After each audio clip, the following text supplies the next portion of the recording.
speech is indicative of what you're likely to hear on MSNBC, right? So you're right.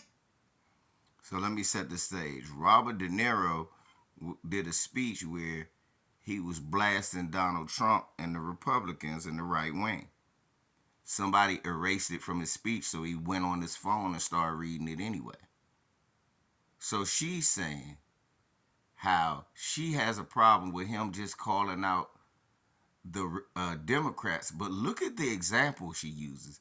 She doesn't use, hey, look, they're bad on immigration and they're dumping them in black neighborhoods. She doesn't use, well, hell, they don't punish race soldiers who kill black people with impunity. She doesn't use any of that. This is what she uses. Watch. To point out this flavor of liberalism that we have here in the United States, which, look, the issue that I have is the one-sidedness of it all, right? The attempt, I don't even think he's doing this intentionally, but turning a blind eye to the Democratic Party engaging in similar behavior. Yeah. So I'll give you a specific example. He talks about Florida banning books, which, look, we've covered those stories. I have a problem with censorship.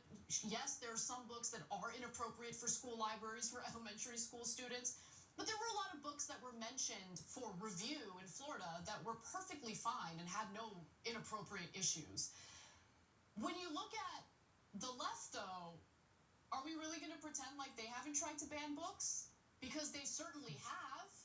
They've tried to censor or ban literature that, you know, was written at a time when the N-word was used pretty liberally, okay?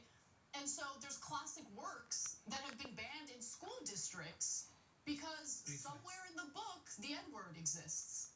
I don't... Bitch, I pay tax money for my kid to go to school, not to be in a class full of peckerwoods, especially foreign peckerwood ragheads who just got here not too long ago off the boat because of the shit that my grandparents went through during that time when they were calling us nigga.